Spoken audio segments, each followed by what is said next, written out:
So if you haven't gotten a chance to check out the attempt to break the 2-hour marathon that happened recently in Monza, Italy, highly encourage you to check it out. Very engaging, enjoyable thing to watch. Some things I thought about while I was watching it was regarding the runner's form. So just kind of some few thoughts to think about. So number one, my first thought is some things that we've said are important maybe just aren't that important. So all three of these guys run really fast. They're all capable of great performances. They are world record holders or race winners, and each has a very different running style, yet they're all performing at a very high level.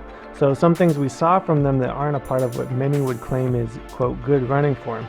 We saw a lot of torso twisting from some, arms crossing the center in front of the body, leaning side to side a bit more than what we might expect, and toes pointed slightly out while running. We also saw from one of the runners a little bit of anterior pelvic tilt. So all these guys are able to run really fast doing all these things. So maybe they're not that important. Maybe they would be better if they fixed some of these things, but then again, maybe not. Either way, they probably aren't going to be your major limiting factor for getting your own marathon PR, unless maybe you're doing them way more than these guys are. So number two, some things probably still are very important in running form. All four of these guys follow my 4 basic principles of good running form I outlined in my running form video. They're landing close to below their center of mass, short ground contact time, fast turnover, standing tall.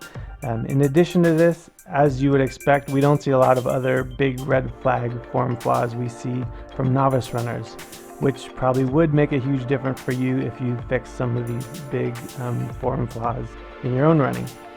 Finally, thinking maybe perhaps some of these form differences did really make a big difference for Kipchoge over the other two guys. It's certainly possible that form was not the determining factor for him to do the best of the 3 runners. So many factors come into play in such a performance. He perhaps was better trained, more mentally strong, having a better day, etc. But the fact that his running form looked significantly better than the other 2 guys leads me to wonder maybe the other guys were better trained, more mentally strong, or having a better day, and Kipchoge's beautiful form carried him to the finish line ahead of them. It is at least possible. I think it's highly likely he got some marginal gains from at least a few aspects of his form, so we'll look at those. First, he's got a really stable upper body. He's not got a lot of torso rotation, not a lot of sideways lean or anything. His upper body's staying pretty